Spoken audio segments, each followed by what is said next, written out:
today I've got 5 things that I'm going to be covering with you. Things as we go into 2022 that I'm going to recommend you either totally avoid doing or that you take with a grain of salt maybe, or you cap at a certain point. These aren't necessarily bad things, but in today's video, I'm going to be very much going against the grain of the beat that the federal industry marches to and tells everybody to do. And you guys, I'm passionate. It's not going to be a crazy rant today, but I'm going to be talking about some things that are probably going to go against what a lot of people preach and say you should do. So the first thing I'm going to call out is GSA schedules. Unfortunately, widely in the industry, it is preached that you should get on a GSA schedule. It's going to greatly increase your chance of winning, or maybe some preach it so far to say that unless you are on a GSA schedule, what's posted on sam.gov, they already know who they're going to be awarding that to. So really the only chance that you have to winning a contract is getting on a GSA schedule. And yeah, that may cost you 20 to 30 grand and a year or two to get on. But it's really the only way to make it into the federal space. Okay, this comes out of DC. This comes out of a lot of the messages that are kind of propagated within the industry over the decades, and it's just total BS. Okay, it is a blatant lie. A lot of it comes from salesmen that are trying to sell you into a GSA schedule, or these GovCon consultants who have never won a contract in their life. And they're telling you, okay, you're registered in SAM, that's great. You got a CAPE statement, that's great, but you need to get on a GSA schedule because, again, the sam.gov stuff, you're not going to win that. That's just going to go to companies that contracting's in bed with, and they already know what's going on there. It's just wrong. It's just totally wrong. And from my standpoint, you're charging small businesses tens of thousands of dollars and 1 to 2 years of your time. And imagine what you could do with that money with your business if you just, got to work, put your head down and your time, and you started responding to bids. You started going after work, right? If you're worried about it being kind of a good old boys club, I can tell you that's just not the case, okay? Favoritism happens in every form of business. I'm sure it happens in federal contracting as well. You can go to the Department of Justice and hear about the court cases and people taking kickbacks and bribes and all that crap. Okay, it happens, but it is the minority. It is the small slice of the pie. Don't let it discourage you, especially from small business set-asides. You know what I mean?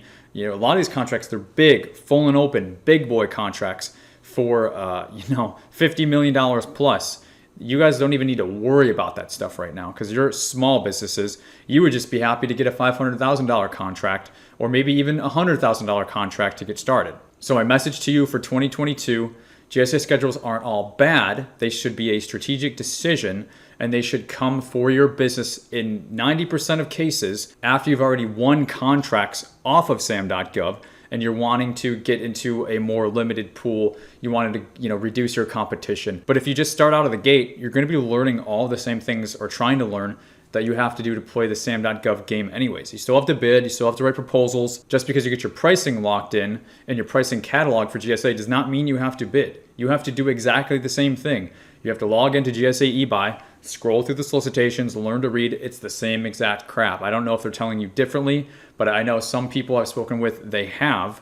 And they literally told them that you don't even have to bid. So that's all I'm going to say about GSA schedules. They can be good, but they should not be first. You should grow into them when it makes sense for your business first. The second thing I'm going to touch on is the SBA. As far as I'm concerned, there are set-aside programs. For example, through certified.sba.gov, you can go about getting the woman-owned small business certification. The SBA 8A certification is also done through the SBA. So there are a lot of great set-asides. There are a few great set-asides, rather, that you can get through the SBA. The SBA also has some great online resources like the Federal Contracting Guide that I spoke on. If you just type in SBA Contracting Guide in Google, that will pull up. It's a lot of great starter information. Even, goes to talk about FAR clauses and breaking down the requirements that your business has to perform, subcontracting, JVs, all that stuff. That's also really well and good. But then the SBA also has some sort of mentor, protege, or just mentorship type program, which is where I start to get a little weary. I know they have the SCORE program that kind of feeds into that. I get a little weary about that because you don't know these businesses. Just because they're an approved mentor by the SBA, that doesn't mean anything as far as I'm concerned. I've seen very many relationships through like an SBA, either an 8A mentor or just a JV partner that was set up by the SBA, go awry. Because when problems happen, you would think the SBA to be right there. Oh no, they're not, okay? These SBA offices, they are very understaffed, they are very underfunded, and sometimes if you have a business development rep or just a contact at the SBA, it can be difficult to get them on the phone. What do you think is going to happen if there's a problem going on with your mentor and they walk off a job, or you're working with a JV through the SBA that somebody teed you up with, and they walk off of a job, or they're kind of screwing your business over, they're not performing the work that they're supposed to. It's just people are problems. And if you think you're safe just operating under this umbrella of the SBA, the industry wants you to think that, okay? I may get hate for saying that. That's what the SBA is supposed to be for, the Small Business Administration. But to be honest, have you ever walked into an SBA? You can tell their funding is cut. Go talk to one of the employees there. They're doing 10 people's jobs. You know what I mean? So I love that the SBA is there. They have some good things to offer you that can help us new federal contractors. But to rely, to be dependent on, puts your business at a risk. And if a big part of your strategy is, hey, I'm getting hooked up with an SBA mentor, I caution you to do that because it could potentially do more harm than good. You need to really take it upon yourself to do your own research and understand this business and this mentor. And then if you feel comfortable going forward, then that's on you. But don't plan on the SBA saving you if something goes awry and gives your business a bad look because you guys failed together on a contract, maybe because of something that they did, or maybe something they're planning on you doing, which was not communicated to you. So don't do too much with the SBA. Take it with a grain of salt. Again, I'll probably get pushback and hate on a lot of these points because it's what everybody says to do, right? But guys, I keep it real with you. I tell you what actually matters, and I tell you what you should be focused on your first couple years. And quite honestly, you don't need to run out and do a mentor. You need to put your head down and bid and quote work just like you were actually building a business, because this is a real business. I think the problem is too many of us forget that we're actually building a real business here. And we think that we're just trying to kind of not cheat the system, but we're trying to find the shortest shortcut that we can to kind of climb our ways to the top. And in doing so, we avoid doing the things that matter. So SBA, take it with a grain of salt. The next thing I'm going to pick on a little bit too is the Ptacs. I'm a big proponent of the Ptacs. The Ptacs are the go-to place. They should be the go-to place to any of you who are not registered yet. Just type in Procurement Technical Assistance Center, USA Ptac in Google. It'll pull up a map on their website, find your state, find your location, go there or talk to them on the phone. They can get you registered for free, not going to one of these sharks that are going to charge you $5 to $10K to set up your SBA profile and your sam.gov profile, and they're going to get you in the directory of the contracting officers. But you know what happens when you do that? You just start getting spammed to wazoo. Everybody starts reaching out to you, and it's actually all scams. None of it is actually real because real contracting officers don't do that. So they're kind of just putting you in this network of stuff that is a scam, a way for them to monetize because it's something that they can scale. So you very much want to avoid doing that, and going to somewhere like the Ptac is good so that you can avoid the blood in the water as soon as you become a registered federal contractor in sam.gov and you get your cage code. So that's all good. But after that, what happens? The Ptac will have some one-on-one webinars, proposal writing, marketing, things like that. I recommend you attend them if you want, but it kind of ends there. Too many depend on the Ptacs to help them with their pricing, to help them with responding to bids, to help them find bids. I know that the Ptac can kind of help you get set up with like their database, their city, state, local opportunities, their bids, the hospitals, the universities, the schools, local things that need work done. But in the federal space, it is rather limited. And I think that's just the truth. And anybody who's been to a Ptac, I think, can back me up on that. So use the Ptac to your advantage. It is free, and that is what they are there for. But don't become so dependent on them. At some point, you're going to have to venture out and learn this process. To my knowledge, I know that there's a few good Ptacs slash like hybrid Ptacs that are like 501c3 organizations where they're funded to do this too, and sometimes they can offer a bit more. So I do recommend that some of them are out there, but the majority of the Ptacs across the country, it's more on the getting set up and registered, and then after that you're kind of on your own. And that's the space that I try to fill, is life after a Ptac, life after you're set up. Hey Derek, I've done all this, now what do I do? I'm hitting a wall. Okay, well, let's get serious about bidding, going after contracts, and winning, right? So the Ptac doesn't really take you that far. So again, definitely go to the Ptac to a certain stage, but then after that, you're gonna have to kind of wisen up a little bit and realize the rest of it is on you to move forward. And real fast, guys, before I go on to my last 2 points, if you are looking for support in proposal writing, bidding, building out your federal sales pipeline, learning those key systems to actually dial in your business and win contracts over the next year, plus we are enrolling for First Fed Bid right now. It's our incubator program, be a beta launch, so a limited number of seats. The link is in the description for that if you want to check that out. So now this next thing is really interesting. This is not an SBA or a Ptac or GSA schedule. This is actually a limiting belief of the small business owner, and it's something that goes like, hey Derek, I don't want to really have to spend a whole lot of time bidding, proposal writing, going after contracts on sam.gov. As a federal contractor, I don't really want to have to do a lot of that. I would rather focus on the relationship thing, right? So I really resonate with the idea, maybe I'm a people person, whatever. I really resonate with the idea of representing my business, building out my capability statement, maybe building out my website, having meaningful conversations over the phone, sending emails, maybe doing email campaigns, getting in front of contracting officers that way, maybe even holding some capability briefings, contacting the OSDBUs if you're going to be a stellar student. Go to the offices of small and disadvantaged businesses within each individual agency. They all have their own OSDBU or small business office, and speak with a small business liaison. All of those things, okay, I feel like that fits me a lot better. I feel a lot more warm and comfortable than actually bidding and proposal writing and kind of going after contracts, finding them, reading through them. It seems monotonous, detail-oriented, confusing. Well, I don't want to break your heart, but this will pretty much get you nowhere. And what you're doing is you are delaying the inevitable.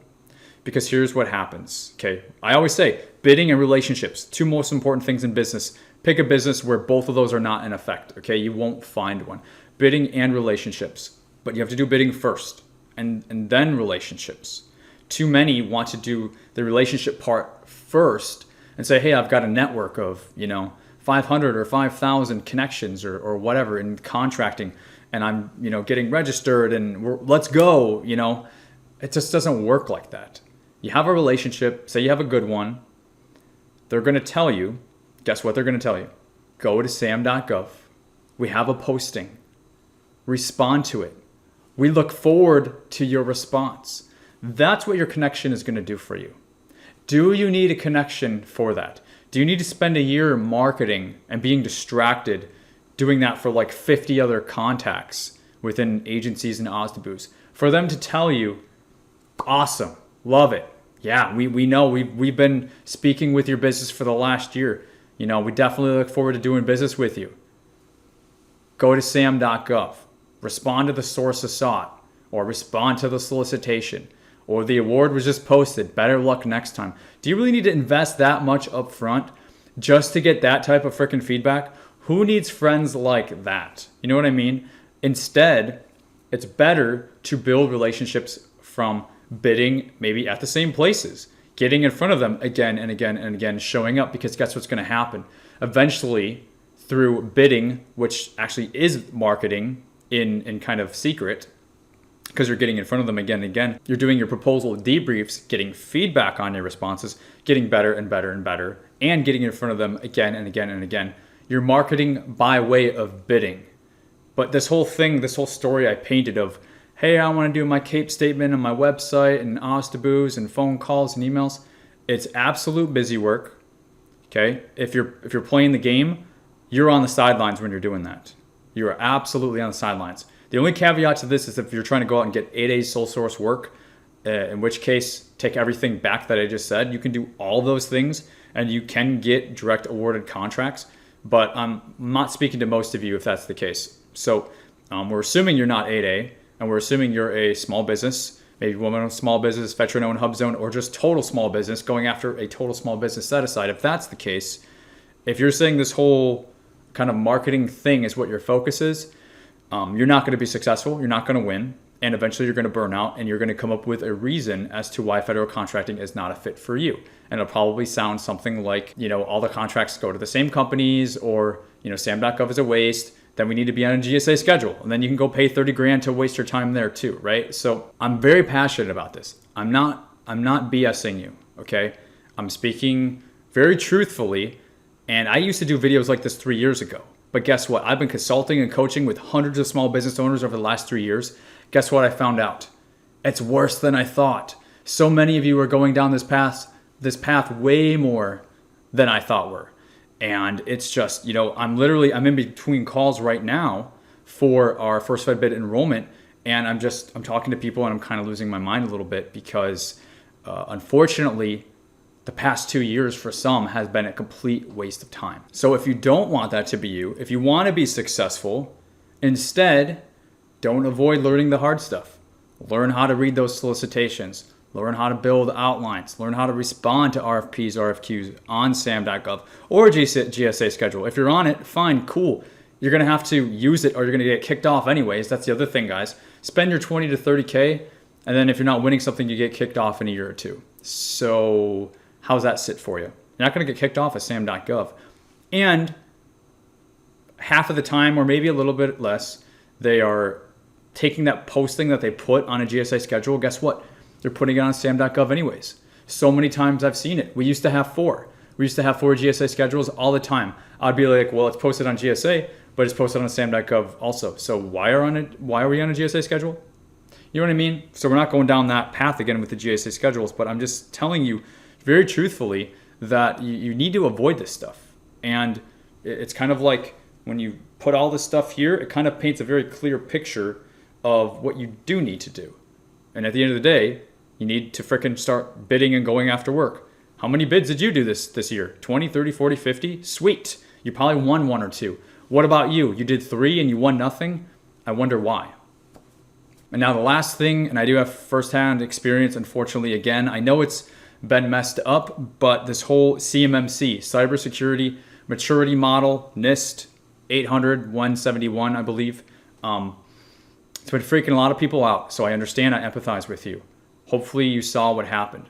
But I've been saying it for 2 years, guys. Okay, the beat on the street has been, okay, the government's going to push out these 5 levels of hygiene, and you have to get one of them in order to respond to any contracts, period.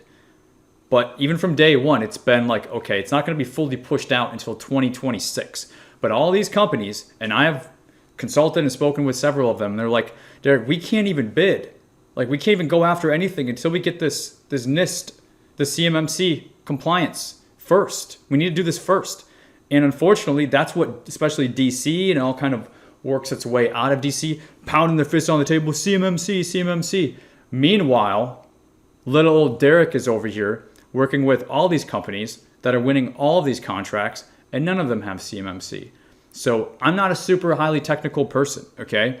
And that's why I have a chip on my shoulder, because even when I worked for the government contractor that I worked for, I had this facade of just being a kid and I didn't know anything. But guess what? I made more money. I brought more money to the table than anybody. And guess what? That's still the case. The companies that I've worked with and have worked with that have actually listened to me and they've kind of drowned out the noise. That's what I'm referring to, these kind of 5 bullet points today. This noise, this distraction, these people that they want something from you. And maybe it's not your money, but maybe it's just justifying their own jobs, right? Because they're government funded.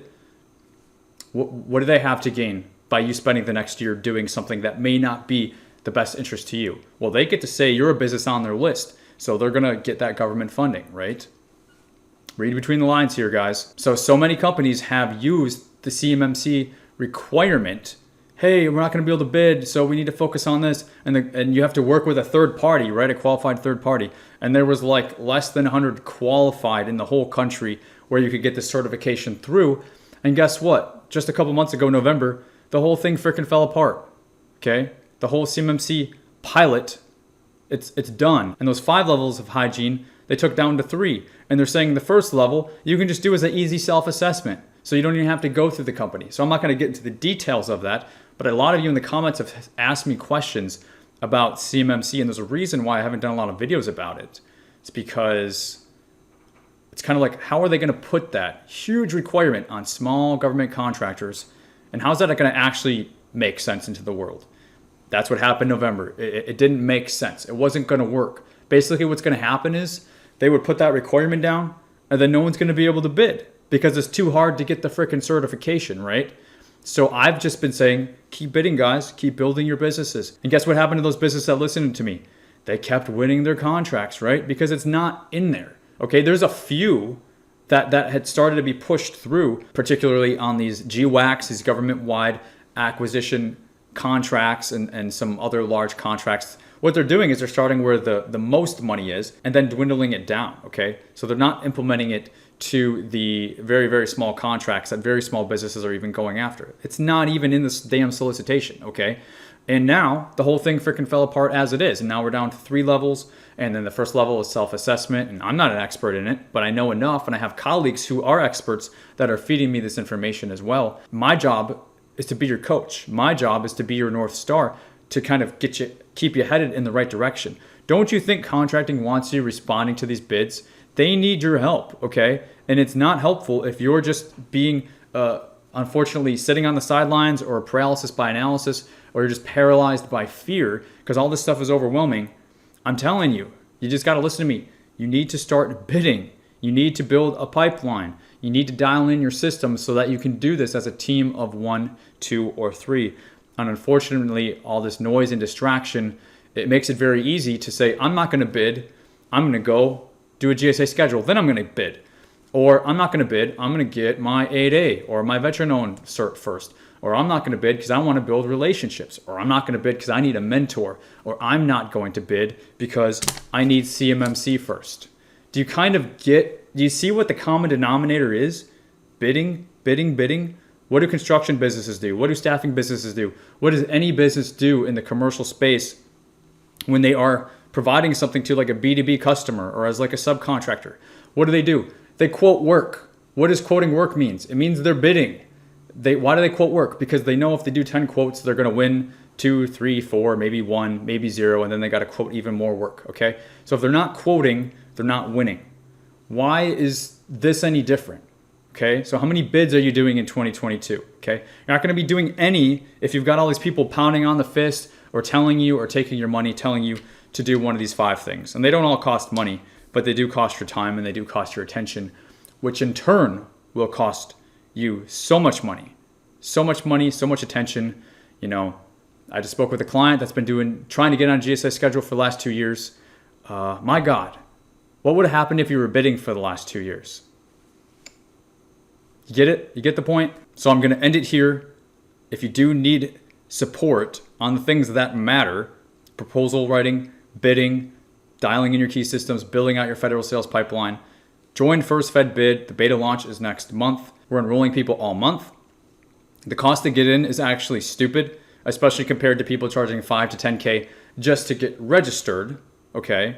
We're charging much, much less than that. It is a 4-figure investment, but it's far less, and you're in for the lifetime of the program, which in part means you get to talk to me every single week if you want.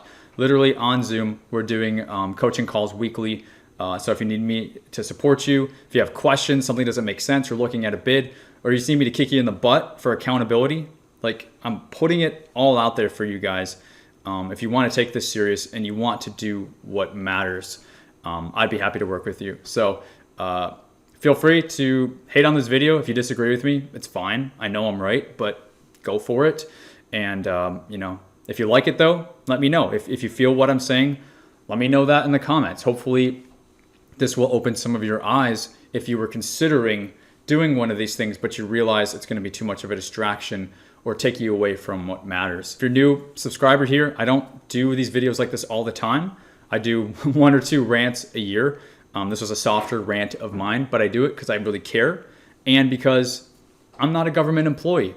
I'm not funded, okay? I'm gonna be around here whether or not what I'm saying is popular or not. And today's video was a very unpopular one because I'm giving you what you need instead of what you wanna hear. So hit that thumbs up though if you did like it. So if this even reaches one of you, it was worth it. So I hope you're having a great start to 2022, guys. Maybe see you on a call for first Fed bid enrollment this month if it's a fit for you. And I will see you in the next video. Thanks for watching.